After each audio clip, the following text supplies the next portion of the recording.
ಮಕ್ಕಳಿಗೂ ಕೆಲವಾಗಿಲ್ಲ. ನಾನು ಲೈಸೆನ್ಸ್ ಇಲ್ಲದೆ ಕೇವಲ 9ನೇ ತರಗತಿಯಲ್ಲಿ ಪಾಸ್ ಆಗಿರೋ ಸಿಗ್ಲಿ ವಿಷಯ 33 ವರ್ಷ ಜೈಲು ಶಾಲೆ ಮಾಡ್ಕೊಂಡು ಕೋಟ ಪಾಠ ಮಾಡ್ಕೊಂಡು ಕೇಸು ತಂದೆ ತಾ ಅಂತ ತಿಳಿದು ತಂದೆ ತಾಯಿ ಕೊಡಲಾರಂಥ ಪ್ರೀತಿನ ಜೈಲಲ್ಲಿ ಇರ್ತಕ್ಕಂಥ ಮುಕ್ತ ಕೈದಿಗಳ ಹತ್ರ ಪಡ್ಕೊಂಡು ಜೈಲು ಕಷ್ಟದಲ್ಲಿ ಗೆದ್ದು, ಪೊಲೀಸ್ ಹಿಂಸೆದಲ್ಲಿ ಗೆದ್ದು, ಕೋರ್ಟ್ ಶಿಕ್ಷೆದಲ್ಲಿ ಗೆದ್ದು, ಕನ್ನಡದ ಕಂದ ಕಾನೂನು ಪಂಡಿತ ಸಿಗ್ಲಿ ಬಶ್ಯ ಅಂತ ಕರೀತಾರೆ.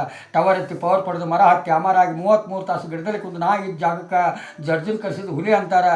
ಇವತ್ತು ಮರ ಹತ್ತಿ ಅಮರಾಗಿ ಟವರ್ ಎತ್ತಿ ಪವರ್ ಪಡ್ಕೊಂಡು ಇವತ್ತು 33 ತಾಸು ಗಿಡದಲ್ಲಿ ಕುಂತು ನಾ ಈ ಜಾಗಕ್ಕೆ 2 ಸಲ ಇವತ್ತು ಹೈಕೋರ್ಟ್ ಜಡ್ಜ್ ಇದಾರಲ್ಲ ಕೆ ನಟರಾಜನ್ ಅಂಥವ್ರು ನನ್ನ ಜೈಲ್ ಹತ್ರ ಕಳಿಸಿ ನಾನು ನ್ಯಾಯ ಪಡ್ಕೊಂಡಂಥ ಬಸ್ಸಾದೀನಿ.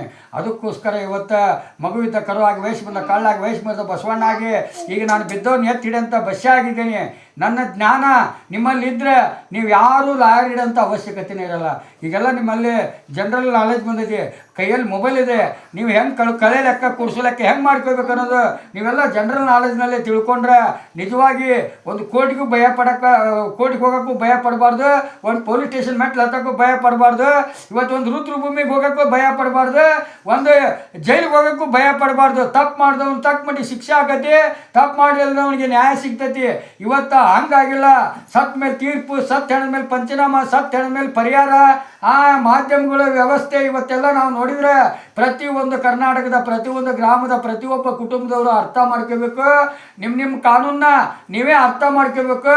ಬೇಕಾದ್ರೆ ಒಂದು ಜಿಲ್ಲಾಕ್ಕಾಗಲಿ, ಒಂದು ರಾಜ್ಯಕ್ಕಾಗಲಿ, ಒಂದು ಆಫೀಸ್ ಮಾಡಿರಿ, ಅಲ್ಲಿ ಬಂದು ನಾನು ಯಾವ ರೀತಿ ಒಂದೊಂದು ಗ್ರಾಮನ ಬೆಳವಣಿಗೆಗೆ ತರಬೇಕು, ಯಾವ ರೀತಿ ಗ್ರಾಮನ ಬೆಳವಣಿಗೆಗೆ ತಂದರೆ ಮಡಿ ಆಗ್ತೈತಿ, ಯಾವ ರೀತಿ ದೇಶ ಇರೋ ಗ್ರಾಮಗಳು ಹಿಂಗೆ ಹೊಂಟಿದ್ದಾವೆ ಅನ್ನೋದು ಗ್ರಾಮ ಪಂಚಾಯತಿಯಿಂದ ಹಿಡಿದು ಪ್ರತಿಯೊಂದು ತೆರಿಗೆ ದುಡ್ಡು ತಿನ್ನಂಥವ್ರಿಂದ ಹಿಡಿದು ಪ್ರತಿಯೊಂದು ಸರ್ವೆ ಮಾಡಿದರೆ ನಿಮ್ಮ ಗ್ರಾಮದಾಗನ ಒಬ್ಬ ಗ್ರಾಮದಾಗ ಹುಟ್ಟಿ ಬೆಳೆದಂಥವನ್ನ ಒಬ್ಬ ವಕೀಲನ್ನು ನೇಮಕ ಮಾಡಿಕೊಂಡು ಗ್ರಾಮದಕ್ಕೆ ಪ್ರಜೆಗಳಿಗೆ ಹಕ್ಕಿಗೆ ಧಕ್ಕೆ ಆಗದಂಗೆ ಪ್ರತಿಯೊಂದು ಗ್ರಾಮನ ನೀವೇ ಕಾಪಾಡ್ಕೊಂಡು ಹೋಗಂತ ಈ ಒಂದು ಭಾರತ ದೇಶದ ವೀರಗಲ್ಲು ಎಲ್ಲೈತೆ ಅಂದ್ರೆ ಶಿವಮೊಗ್ಗ ಜಿಲ್ಲಾ ಶಿಕಾರಿಪುರ ತಾಲೂಕು ಹೆಸರು ಕೊಡುವಂತ 42ರ ಸ್ವತಂತ್ರ ಗ್ರಾಮ ಹೆಂಗಾಯ್ತು ಹಂಗೆ ಇನ್ನು ಮುಂದೆ ಪ್ರತಿಯೊಂದು ಗ್ರಾಮಗಳು ಈ ಒಂದು ಭಾರತ ದೇಶದಲ್ಲಿ ಸ್ವತಂತ್ರ ಗ್ರಾಮ ಆಗಬೇಕು.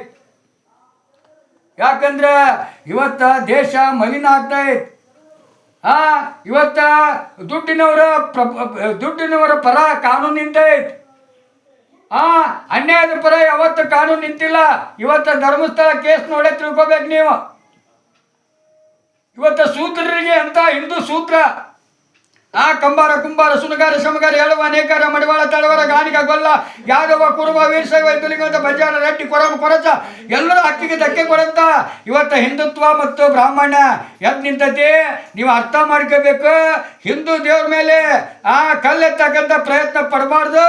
ಇವತ್ತು ತಿರ್ಮೋಡಿಯವರು ನಿಜವಾದ ಒಬ್ಬ ಪಕ್ಕ ಹಿಂದೂ ಅಂತ ನಾ ಹೆಮ್ಮೆಯಿಂದ ಹೇಳ್ಕೊತೀನಿ. ಅಂಥವನಿಗೆ ಬೆಂಬಲ ನಿಲ್ಲಬೇಕು. ಕರ್ನಾಟಕದೊಳಗೆ ಈ ಒಂದು ಸೂತ್ರ ಹಿಂದೂಗಳಿಗೆ ಯಾವುದು ಹಕ್ಕಿಗೆ ಧಕ್ಕೆ ಆಗದಂಗೆ ನಮ್ಮೊಳಗೆ ನಾವು ತಿಳ್ಕೊಂಡು ನಮ್ಮ ಧರ್ಮನ ಕಾಪಾಡಿಕೊಂಡು ಹೋಗ್ಬೇಕು. ಬಸವಣ್ಣವ್ರು ನಮಗೆ ಅನ್ನ ತಿನ್ರಿಪ್ಪ ಅವಶ್ಯ ಅಂತ ಹೇಳಿದ್ರೆ ನಾವು ಅನ್ನ ತಿಂತೇವೆ. ಅನ್ನ ತಿಂದು ನಾವು ಕಾಣಿಕೆ ಹೇಳ್ತೀವಿ. ಎಲ್ಲರೂ ಎಚ್ಚೆತ್ತು ಕೊಡ್ರಿ. ಜೈ ಹಿಂದ್, ಜೈ ಕರ್ನಾಟಕ, ಜೈ ಕನ್ನಡ, ಜೈ ಶ್ರೀರಾಮ್, ಜೈ ಭೀಮ್. ಒಂದು ಹಾಡು ಹೇಳ್ತೀನಿ. ಧರ್ಮ ಕುಗ್ಗಿತೋ ಕರ್ಮ ಹೆಚ್ಚಿತೋ ಕಲಿಯುಗದಲ್ಲಿ ದೇವಾ. ಧರ್ಮ ಕುಗ್ಗಿತೋ ಕರ್ಮ ಹೆಚ್ಚಿತೋ ಕಲಿಯುಗದಲ್ಲಿ ದೇವಾ. ಧರ್ಮವಂತರ ಮರ್ಮವನರಿಯದ ಮಾನವನಾರಿಲ್ಲ. ಧರ್ಮ ಕುಗ್ಗಿತೋ ಕರ್ಮ ಹೆಚ್ಚಿತೋ ಕಲಿಯುಗದಲ್ಲಿ ದೇವಾ. ಧರ್ಮವಂತರ ಮರ್ಮವನರಿಯದ ಮಾನವನಾರಿಲ್ಲ. ಧರ್ಮವಂತರ ಮರ್ಮವನರಿಯದ ಮಾನವನಾರಿಲ್ಲ. ದುಡ್ಡಿಗೆ ದುಡ್ಡು ಬಡ್ಡಿ ಮಾಡಿ ಅವಗಂಟು ಗಳಿಸಿಗಿಟ್ಟ. ದುಡ್ಡಿಗೆ ದುಡ್ಡು ಬಡ್ಡಿ ಮಾಡಿ ಅವಗಂಟು ಗಳಿಸಿಗಿಟ್ಟ. ಸತ್ತಾಗ ಗಳಿಸಿದ ಗಂಟನ್ನು ಈಗ ಅಲ್ಲೇ ಮರೆತು ಹೊಂಟ. ಧರ್ಮ ಕುಗ್ಗಿತೋ ಕರ್ಮ ಹೆಚ್ಚಿತೋ ಕಲಿಯುಗದಲ್ಲಿ ದೇವಾ. ಧರ್ಮವಂತರ ಮರ್ಮವನರಿಯದ ಮಾನವನಾರಿಲ್ಲ. ಧರ್ಮವಂತರ ಮರ್ಮವನರಿಯದ ಮಾನವನಾರಿಲ್ಲ. ತಂದೆ ತಾಯಿಯ ಸೇವೆ ಮಾಡುವಂತ ಮಕ್ಕಳು ಮೊದಲಿಲ್ಲ.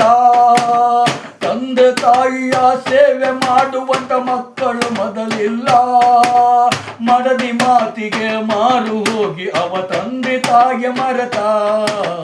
ಧರ್ಮ ಕುಗ್ಗಿತು ಕರ್ಮ ಹೆಚ್ಚಿತೋ ಕಲಿಯುಗ ಕಲಿದೇವಾ, ಧರ್ಮವಂತರ ಮರ್ಮವನರಿಯದ ಮಾನವನಾರಿಲ್ಲ, ಧರ್ಮವಂತರ ಮರ್ಮವನರಿಯದ ಮಾನವನಾರಿಲ್ಲ. ಗುರುಲಿಂಗ ಜಂಗಮರ ಸೇವೆ ಮಾಡಿ ಮುಕ್ತಿ ಪಡೆಯಲಿಲ್ಲ, ಗುರುಲಿಂಗ ಜಂಗಮರ ಸೇವೆ ಮಾಡಿ ಮುಕ್ತಿ ಪಡೆಯಲಿಲ್ಲ.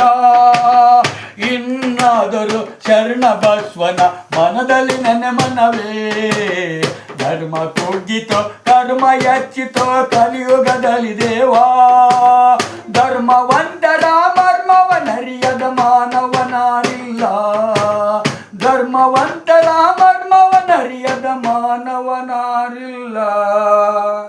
ಇವತ್ತ ಈ ಜಂಗಮನ ಮನೆಯಲ್ಲಿ ಕುಂತು ಒಂದು ಕಾಣಿಕೆ ಹೇಳ್ತೀನಿ. ನಿಜವಾಗಿ ಗೋ ಹತ್ಯೆ ನಿಷೇಧ ಮಾಡಿದರೆ, ಗೋ ಹತ್ಯೆ ನಿಷೇಧ ಮಾಡಿ ಅವ್ರಿಗೊಂದು ರುದ್ರಭೂಮಿ ಕಟ್ಟಬೇಕು. ಅವಾಗ ಈ ಗ್ರಾಮಕ್ಕೆ ಕಾಲಿಡ್ತೀನಿ. ಬಾರೋ ಬಸ್ಸ, ನಾವು ನಮ್ಮ ಗ್ರಾಮಕ್ಕೆ ತಾಯಿಗೆ ಎಷ್ಟು ಸ್ಥಾನ ಕೊಟ್ಟೀವಿ, ಹಂಗೆ ಆ ಗೋ ತಾಯಿನ ನಾವು ಅದನ್ನು ಇನ್ನು ವ್ಯಾಪಾರಕ್ಕೆ ಇಡಬಾರ್ದು ಬಸವಣ್ಣನ. ಯಾಕಂದ್ರೆ ಒಂದು ಗೋ ತಾಯಿನ ನಾವು ತಮ್ಮನ್ನು ಸಾಕ್ಕೊಳ್ಳೋಣ, ಅದ್ರ ಹೊಟ್ಟೆಯಿಂದ ಬೆಳೆದಿದ್ದ ಮಕ್ಕಳನ್ನ ಹೆಂಗೆ ನಾವು ಮನೆ ಕುಟುಂಬ ಅಂತ ಕಟ್ಕೊಂಡು ಹೋಗ್ತೀವಿ, ಹಂಗೆ ಆ ಬಸವಣ್ಣ ಗೋ ತಾಯಿ ಹೊಟ್ಟೆ ಹುಟ್ಟಿದ ಮಕ್ಕಳನ್ನ ದುಡಿಸ್ರಿ. ಆಕೆನು ಬೇಡ ಅನ್ನಂಗಿಲ್ಲ, ಆಕೆಗೆ ಒಂದು ರುದ್ರಭೂಮಿ ಕಟ್ಟ್ರಿ. ಅದನ್ನು ನೀವು ವ್ಯಾಲ್ಯೂಯೇಷನ್ ಕಟ್ಕೊಂಡು ನೀವು ಬೆಲೆ ಕಟ್ಕೊಂಡು ಇವತ್ತು ಗೋ ಹತ್ಯೆ ನಿಷೇಧ ಮಾಡೋದು ಎಷ್ಟರ ಮಟ್ಟಿಗೆ ಸರಿ. ಇವತ್ತು ನೋಡಿ, ಸೆರೆ ಕುಡಿತೀರಿ, ಎಲ್ಲಿ ಬೇಕಾದಲ್ಲೇ ಬಿಸಾಕ್ತಾರೆ, ಹೊಲದಲ್ಲಿ ಎಲ್ಲಿ ಬೇಕಾದಲ್ಲೇ ಬಿಸಾಕ್ತಾರೆ. ಹೊಲದಲ್ಲಿ ಮಳೆ ಬಂದಾಗ ಆ ಗ್ಲಾಸ್ಗಳು ಒಡೆದಿರ್ತಾರೆ. ಇವೆಲ್ಲ ಯಾವ ರೀತಿ ಹೆಂಡ್ರಿಗೆ ಗಂಡರಿಂದ ಎಷ್ಟು ಹಕ್ಕಿಗೆ ಧಕ್ಕೆ ಆಗ್ತೈತೆ ಅನ್ನೋದು ಇವತ್ತು ಸರ್ಕಾರನ ಅರ್ಥ ಮಾಡ್ಕೊತ ಇಲ್ಲ, ಈ ಕಾನೂನನ್ನು ಅರ್ಥ ಮಾಡ್ಕೊತ ಇಲ್ಲ. ಈ ಒಂದು ವ್ಯವಸ್ಥೆ ಇವತ್ತು 20 ರೂಪಾಯಿ ಇಟ್ಕೊಂಡು ಇವತ್ತು ಅವ್ರಿಗೆ ರಕ್ಷಣೆ ಇಲ್ಲದಕ್ಕೆ 20 ರೂಪಾಯಿ ಸ್ವಂತ ಇಟ್ಕೊಂಡು 80 ರೂಪಾಯಿ ಸಾಲ ಮಾಡಿ ಇವತ್ತು ರೈತನ ಪರಿಸ್ಥಿತಿಯಿಂದ ಹಿಡಿದು ಒಬ್ಬ ಕೂಲಿ ಕಾರ್ಮಿಕನು ಇವತ್ತು ಬದುಕೋದು ಭಾಳ ಕಷ್ಟ ಆಗೈತಿ. ಯಾಕಂದ್ರೆ ಸಾಲಗಾರ ಕಾಟ, ಇವತ್ತು ಮಳೆ ಹಾಳಾಗಿ ರೈತನ ಗೋಳಾಟ, ನೂರಾರು ಸಮಸ್ಯೆಗಳದಾವೆ. ಇವತ್ತು ನೋಡ, ಇಂಥ ಮಹಾನ್ ಮಳೆಯಲ್ಲಿ ಯಾವ ರೀತಿ ಇವತ್ತೆಲ್ಲ ಕಂಬಾರ ಕುಂಬಾರ ಸುಮಗಾರ ಸಮಗಾರ ಹೆಳುವ ನೇಕಾರ ಮಡಿವಾಳ ತಳವರ ಗಾನಿಗ ಗೊಲ್ಲ ಯಾದವ ಕುರುಬ ವೀರಶೈವ ಹಿಂದುಳಿಮಂತ ಬಂಜಾರ ರೆಡ್ಡಿ ಕೊರಮ ಕೊರತ ಅವರು ವೃತ್ತಿ ಜೀವನನ ಕೊಡ್ಲಿ ಏಟ್ ಕೊಟ್ರಿ. ಇವತ್ತು ಸ್ಕೂಲ್ ಕಟ್ಟಕ್ಕೆ ಜಾಗ ಇದ್ದಿದ್ದಿಲ್ಲ ಸರ್ಕಾರಕ್ಕೆ, ಒಂದು ರೈಲ್ವೆ ಸ್ಟೇಷನ್ ಕಟ್ಟಕ್ಕೆ ಸರ್ಕಾರಕ್ಕೆ ಜಾಗ ಇದ್ದಿದ್ದಿಲ್ಲ, ಒಂದು ಕಾಲೇಜ್ ಕಟ್ಟಕ್ಕೆ ಸರ್ಕಾರಿ ಜಾಗ ಇದ್ದಿದ್ದಿಲ್ಲ, ಒಂದು ಬಸ್ ಸ್ಟ್ಯಾಂಡ್ ಕಟ್ಟಕ್ಕೆ ಸರ್ಕಾರಿ ಜಾಗ ಇದ್ದಿದ್ದಿಲ್ಲ, ಒಂದು ಆಸ್ಪತ್ರೆ ಕಟ್ಟಕ್ಕೆ ಸರ್ಕಾರಿ ಜಾಗ ಇದ್ದಿದ್ದಿಲ್ಲ. ಕೊಟ್ಟವ್ರು ಯಾರು? ರೈತರು. ಇವತ್ತು ಅವ್ರನ್ನ MRC ಎಲ್ಲ ರೈತರು ಧ್ವಜ ಹಸಿರು ಟವಲ್ನ ಕಿತ್ತು ನೆಲಕ್ಕೆ ಬಿಸಾಕಿ ಇವತ್ತು ಕೇಸರಿ ಧ್ವಜ ಕೊಟ್ಟು ಈ ಹಿಂದುತ್ವ ಮತ್ತು ಈ ಬ್ರಾಹ್ಮಣ್ಯ ಆಟ ಆಡಿಸ್ತಾ ಇರೋದು ಹಿಂದೂಗಳಿಗೆ ಇದು ಈ ಸಿಗ್ಲಿ ಬಸ್ಸಿಗೆ ಸರಿ ಕಾಣಂಗಿಲ್ಲ. ಹಿಂದೂಗಳು ಎಚ್ಚೆತ್ಕೋಬೇಕು, ನೀವು ಜಾಗೃತರಾಗಬೇಕು. ನಿಮ್ಮ ಹಿಂದೆ ಎಷ್ಟು ಜಾತಿಗಳು ಅದಾವ ಅನ್ನೋದು ಯಾವತ್ತೂ ಮರಿಬೇಡ್ರಿ. ಏನ ಅವ್ರಿಗೆ ಸಾಥ್ ಕೊಡ್ರಿ, ಬೆದ್ದವ್ರನ್ನ ಎತ್ತಿಡ್ರಿ. ಬಸವಣ್ಣ ಹೆಂಗೆ ನಡೆದಾನ ಹಂಗೆ ಮನೆ ಒಂದು ಬಸವಣ್ಣನ ಜೊತೆ ಬಸವಣ್ಣನ ಕಟ್ಕೊಂಡು ಭೂಮಿ ಆಳ್ರಿ. ಈ ಸರ್ಕಾರ ಕೊಟ್ಟಂಥ ಎಲೆಕ್ಟ್ರಿಕ್ ಸಾಮಾನಲ್ಲಿ ನೀವು ಯಾವ ರೀತಿ ಉದ್ಧಾರ ಆಗೋದಿಲ್ಲ. ಜನರು ಹೊಟ್ಟೆ ಮೇಲೆ ಹೊಡೆದು ಯಾರು ಸುಖವಾಗಿ ಬಾಳಾಗಿಲ್ಲ. ಅದನ್ನು ತಿಳ್ಕೊಬೇಕು. ಜೈ ಹಿಂದ್, ಜೈ ಕರ್ನಾಟಕ, ಜೈ ಕನ್ನಡ, ಜೈ ಶ್ರೀರಾಮ್, ಜೈ ಭೀಮ್. ಚೆನ್ನಾಗಿ ಮಾತಾಡೇ ನೆನಪ ಯವ್ವ. ಮನಸ್ಸು ಹಿಡಿಸ್ತಾ, ನಿನ್ನ ಮನಸ್ಸು ಹಿಡಿಸ್ಬೇಕು.